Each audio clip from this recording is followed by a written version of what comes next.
Hi welcome to India's largest digital media network Suman TV. నేను మీ కీర్తి.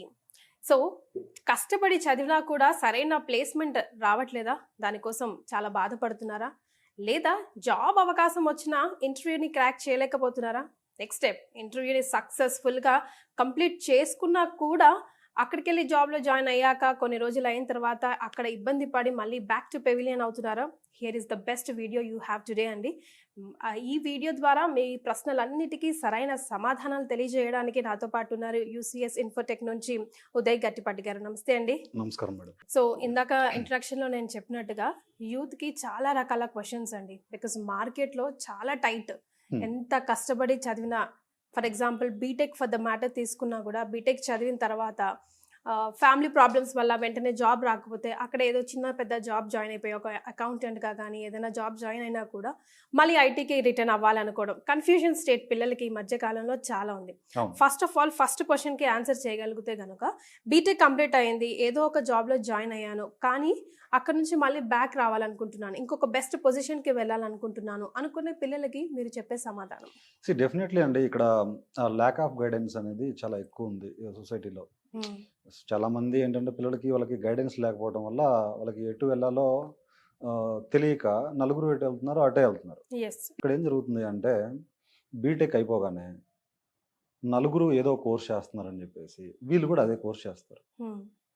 సరే course చేస్తారు, job రాదు, కొన్ని రోజులు వెయిట్ చేస్తారు, ఏదో జాబ్ జాయిన్ అయిపోతారు. ఇది నార్మల్గా జరుగుతుంది. మెజారిటీ ఆఫ్ ద స్టూడెంట్స్ చేస్తున్న పని ఏంటి అంటే బీటెక్ అయిపోగానే రావడం, ఏదో కోర్స్ జాయిన్ అవ్వడం, ఆ కోర్స్లో ఆ కోర్స్ మీద జాబ్స్ రాకపోవడం, ఏదో ఒక చిన్న జాబ్ జాయిన్ అవడం. ఐ మీన్ చదువుకున్న చదువుకి కూడా వ్యతిరేకమైన జాబ్స్, ఏదో ఒక క్రాష్ కోర్సులు చదివి ఏదో ఒక జాబ్లో జాయిన్ అయిపోవాలనే ఇంటెన్షన్తో జాయిన్ అయిపోయి ఫ్యామిలీ సిచ్యువేషన్స్ వల్ల అలాంటివి చేస్తూ ఉంటారు. సో ఇక్కడ ఏం జరుగుతుందంటే బీటెక్ నుంచి రాగానే ఏదో కోర్స్ చేస్తూ ఉంటారు. సో బీటెక్ అయిపోయిన వరకు ఏమి చేయరు. నార్మల్గా అయితే బీటెక్ అయిపోయినంత వరకు ఏమి చేయరు. బీటెక్ అయిపోయిన తర్వాత అప్పుడు ఏ కోర్స్ చేయాలా అని ఆలోచిస్తారు. నార్మల్గా ఏంటంటే కొంతమందికి కోర్స్ డిసైడ్ అవ్వడానికి, ఏ కోర్స్ చేయాలనేది డిసైడ్ అవ్వడానికి కొంతమందికి 1 year పడుతుంది. 1 year తీసుకుంటారు ఏ కోర్స్ చేయడానికి, ఏ కోర్స్ చేయాలనేది డిసైడ్ అవ్వడానికి. సగం టైం అక్కడే పోతుంది. సో ఇక్కడ ఏంటి అంటే ప్రధానమైన సమస్య, ఆఫ్టర్ బీటెక్ డెసిషన్ తీసుకునే బదులు బీటెక్ చదివేటప్పుడే మనం ఏమవుదాం అనేది స్ట్రాంగ్గా డిసైడ్ అవ్వాలి. బీటెక్ చదివేటప్పుడే మనం ఏమవ్వాలి అనేది ఫిక్స్ అయి ఉండాలి. సో నార్మల్గా ఏంటంటే మేడం, ఒక కార్పొరేట్ ఎన్విరాన్మెంట్లో వర్క్ చేయాలి అంటే, ఇది ఐటీ జాబ్ అని కాదు, ఏదైనా కూడా ఒక కార్పొరేట్ ఎన్విరాన్మెంట్లో వర్క్ చేయాలి అంటే ప్రధానంగా కావాల్సింది అంటే communication skills, dignity of labour, అలానే కొంచెం ప్రోగ్రామింగ్ స్కిల్స్, లేదంటే ఒక స్పెషలైజ్డ్ స్కిల్ ఏదైనా ఉంది అనుకోండి మన దగ్గర, లేదంటే ఒక జియోగ్రఫీ మీద మంచి అవగాహన ఉంది, సొసైటీ మీద మంచి అవగాహన ఉంది, ఏదో ఒక స్కిల్ ఉంది అనుకోండి మన దగ్గర. సో ఆ స్కిల్ని మనం చదువుకునేటప్పుడే ఇంప్రూవ్ చేసుకుంటా ఉన్నాం అనుకోండి, by end of the studies ఏంటంటే ఎండ్ ఆఫ్ ది బీటెక్ కావచ్చు, బీఎస్సీ కావచ్చు, అది ఎంసీఏ కావచ్చు, ఎంబీఏ కావచ్చు, ఆ టైం కల్లా ఏంటంటే మీరు రెడీ అయి ఉంటారు. మనం బాక్సింగ్ రింగ్లోకి వెళ్ళే ముందు మనం ప్రిపరేషన్ అనేది ఎలా అయితే ఉంటుందో అప్పుడు అంతా రెడీ చేసుకున్న తర్వాత బాక్సింగ్లోకి ఎలా దిగుతామో, అలానే ఈ బీటెక్ చదివేటప్పుడే మనం స్కిల్స్ మీద ఫోకస్ చేయాలి. సో ఇక్కడ ప్రధానమైన సమస్య ఎక్కడ వస్తుంది అంటే గైడెన్స్ ఇచ్చేవాళ్ళు లేకపోవడం. ఎలాంటి ముందస్తు చూపు ఉండాలంటారండి? ఫర్ ఎగ్జాంపుల్ గా తీసుకుంటే, సో ఫస్ట్ ఆఫ్ ఆల్ కార్పొరేట్లో వర్క్ చేయాలి అంటే మనకు కావాల్సింది ఏంటి? ఫస్ట్ ఆఫ్ ఆల్ మనకి కమ్యూనికేషన్ స్కిల్స్ ఒకటి కావాలి. ఒక్కొక్కసారి చూస్తూ ఉంటాం ఎంటెక్ చదివిన పిల్లలకు కూడా ఫ్లూయెన్సీ ఉండదు, పర్సనాలిటీ డెవలప్మెంట్ ఉండదు, ఆ బుకిష్ నాలెడ్జే ఉంటుంది. సో కార్పొరేట్ ఎన్విరాన్మెంట్ లో వర్క్ చేయాలంటే కమ్యూనికేషన్ స్కిల్స్ బాగుండాలి, లేదు అంటే డిగ్నిటీ ఆఫ్ లేబర్ ఉండాలి, లేదు అంటే ఏదో ఒక స్కిల్ ఉండాలి అనేది ఎవరు చెప్పరు. చదువుకునేటప్పుడు ఎవరు చెప్పరు. మామూలుగా గైడెన్స్ స్పెషల్గా ఎవరైనా చదువుకున్న వాళ్ళు కూడా ఒత్తిడి చేసి ఇలా ఉండాలి, కార్పొరేట్ ఎన్విరాన్మెంట్లో వర్క్ చేయాలంటే మనం ఇలా ఉండాలి అని గైడెన్స్ ఇచ్చే వాళ్ళు ఉండరు. డెఫినెట్గా ఏంటంటే మేడం, ఇక్కడ స్టూడెంట్స్కి ప్రెషర్ పెట్టి నేర్పించాలి. ఇది ప్రెషర్ పెట్టి అంటే మీరు ఏమవుదాం అనుకుంటున్నారు అనేది ఒక డిసైడ్ అయ్యి ఆ డెస్టినీ వైపు మీరు ట్రావెల్ చేయాలి అనేది మనం చెప్పాలి, గట్టిగా చెప్పాలి. చెప్పకపోవడం వల్ల ఏమవుతుందంటే ఆఫ్టర్ ద స్టడీస్ వాళ్ళు డెసిషన్ తీసుకుంటున్నారు.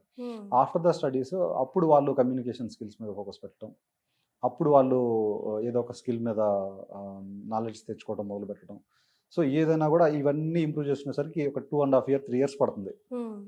2.5 3 years తర్వాత ఏదో ఒక ఆపర్చునిటీ వస్తుంది. ఈలోపు కొంతమందికి ఏమవుతుందంటే ఫ్యామిలీ సిచ్యువేషన్ బాగలేక ఏదో ఒక నాన్ ఐటీలో జాబ్లో జాయిన్ అయిపోతున్నారు. ఆ నాన్ ఐటీలో జాబ్లో జాయిన్ అయిన తర్వాత అక్కడ వచ్చే శాలరీస్ సరిపోవడం లేదు, ఫ్యామిలీని రన్ చేసేంత శాలరీస్ రావు, వచ్చినా కూడా సేవింగ్స్ ఉండవు.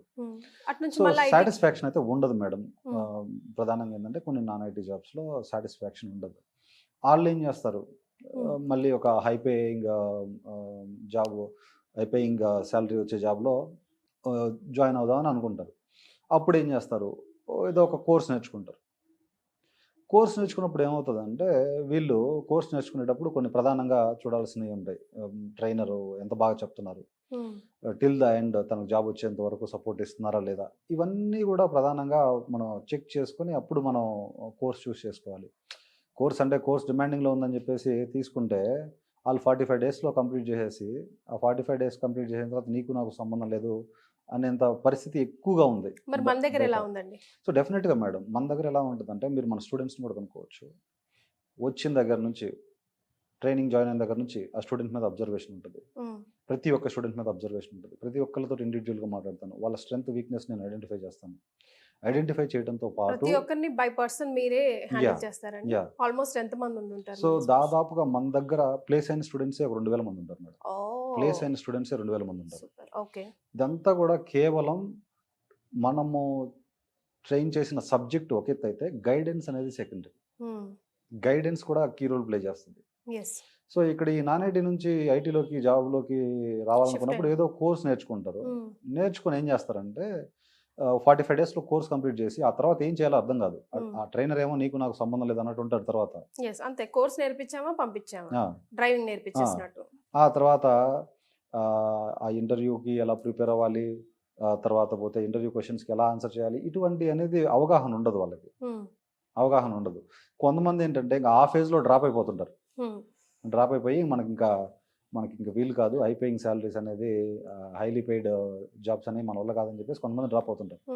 కొంతమంది ఏం చేస్తారు, పట్టువదని విక్రమార్కుల్లాగా పోరాడతారు. అసలు బెస్ట్ ట్రైనర్ని ఎంచుకోవడం ఎలా ఉదయ్ గారు? ఏం చూడాలి ట్రైనర్లో కూడా మనం?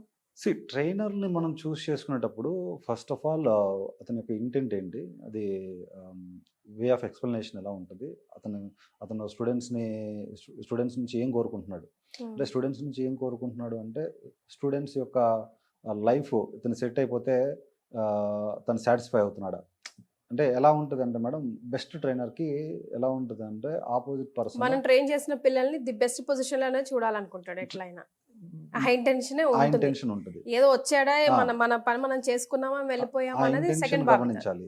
ఎలా ఎక్స్ప్లెయిన్ చేస్తున్నారో గమనించాలి. కెరియర్కి సంబంధించిన గైడెన్స్ ఇస్తున్నాడా లేదా అనేది గమనించాలి.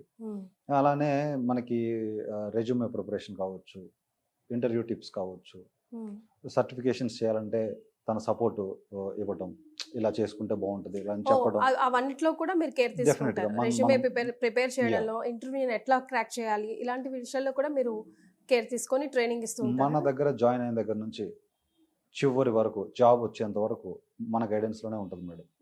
ఎందుకు అంటే ఈ మధ్య నిన్న ఒక స్టూడెంట్ ఫోన్ చేస్తున్నారు, సార్ నాది దాదాపు ఆల్మోస్ట్ నేను 38 years, నేను మంచి పొజిషన్లో ఉన్నాను, సంభవం నేను జాబ్ లాస్ అయి ఉన్నాను, సో మీ దగ్గర కోర్స్ నేర్చుకున్నాను, ఇప్పుడు నేను కాంట్రాక్టర్గా నాకు కంపెనీలో జాబ్ వచ్చింది, కాంట్రాక్టర్గా వచ్చింది జాబ్, దాదాపుగా 32 lakhs ప్యాకేజ్ వచ్చింది, ఈరోజు మార్నింగ్ చేస్తున్నారు. సో అట్లా త్రూ గైడెన్స్, సబ్జెక్ట్తో పాటు గైడెన్స్ కూడా ఇవ్వడం వల్లే ఈరోజు చాలా హ్యాపీగా ఉన్నారు అతను. సో డెఫినెట్గా మేడం స్టార్టింగ్ దగ్గర నుంచి స్టూడెంట్ జాయిన్ అయిన దగ్గర నుంచి టిల్ ద ఎండ్ వరకు మనము సబ్జెక్ట్తో పాటు గైడెన్స్ కూడా ఇస్తాము. ఎట్లా చెప్పాలి అంటే ఒక ఫ్యామిలీ మెంబర్ లానే ట్రీట్ చేస్తాను నేను ఇప్పుడు. సో ఇలా ఏంటంటే మేడం నాన్ ఐటీ నుంచి ఐటీలోకి వచ్చేటప్పుడు కొంతమంది ట్రైనర్ని చూస్ చేసుకోవడంలో ఫెయిల్ అవుతూ ఉంటారు. అట్ ద సేమ్ టైం ఏంటి అంటే ఇక మన వల్ల కాదులే అని చెప్పేసి ఇదైపోతుంటారు. ఈవెన్ ఆఫ్టర్ అలాంటి వాళ్ళని ఎలా మోటివేట్ చేస్తారండి మీరు? సో ఇక్కడ విషయం ఏంటి అంటే అలాంటి వాళ్ళని ఇప్పుడు కొంతమంది గివప్ ఇద్దాం అనుకుంటారు. ఆల్రెడీ మన దగ్గరకు వచ్చి నాన్ ఐటీ నుంచి వచ్చి జాబ్ తెచ్చుకొని మంచి శాలరీస్ ఎర్న్ చేస్తున్న వాళ్ళని చూపించి తిను గివ్ అప్ ఇవ్వలేదు, డెఫినెట్గా ఇతను మీరు ఫాలో అయితే ఇతను కనుక గివ్ అప్ ఇచ్చిన ఉంటే ఈ పొజిషన్లో ఉండేవాడు కాదు అని ప్రీవియస్ స్టూడెంట్స్ని కొంచెం ఎగ్జాంపుల్గా చూపించి మోటివేషన్ చేసి, నేను నా లైఫ్లో జరిగిన కొన్ని ఇన్సిడెంట్స్ని కూడా నేను వాళ్ళకి చెప్పి మోటివేట్ చేస్తూ ఉంటాను. నేను ఆ రోజు ఆ ఫేజ్లో అలా వదిలిపెట్టేసి ఉంటే ఈ పొజిషన్లో ఉండేవాడిని కాదు. ఇలాంటి మోటివేషన్ పుష్ చేస్తూ ఉంటాను మేడం. ఓకే. సో ఎలాంటి కోర్సెస్ అవైలబుల్లో ఉన్నాయండి? ఐటీస్ కన్నా, నాన్ ఐటీస్ కన్నా? నేను చెప్పే Strength గా కోర్స్ అయితే తీసుకుంటున్నా. నేను చెప్పే కోర్స్ అయితే సర్వీస్ నో మేడం. ఇది వరల్డ్ వైడ్ ట్రెండింగ్లో ఉంది ఇప్పుడు. ఓకే. వరల్డ్ వైడ్ డిమాండింగ్లో ఉంది. Okay. Not only in India, UK, US, Canada, Australia, even China, Korea తీసుకున్నా కూడా, జపాన్ తీసుకున్నా కూడా అక్రాస్ ద వరల్డ్ అన్ని కంట్రీస్లో జాబ్స్ ఉన్నాయి మేడం. సో కొంతమంది కోర్స్ నేర్చుకుంటారు, Hmm. తీరా ఇంటర్వ్యూ కూడా కాలం మీద పడి క్రాక్ చేసేస్తారు, అవును. కానీ అక్కడ జాబ్ లో జాయిన్ అయిన తర్వాత నిలదొక్కుకోలేరు సంహౌ. So Hmm. వాళ్ళకి ఏం చెప్తారు? ఇది ఏ కేసులో వస్తుందంటే మేడం, ఓన్లీ ఇంటర్వ్యూ వైజ్గా ప్రిపేర్ అవ్వడం, లేదా ఇంటర్వ్యూ క్వశ్చన్స్ బై హార్ట్ చేసి ఎక్స్ప్లెయిన్ చేయడం.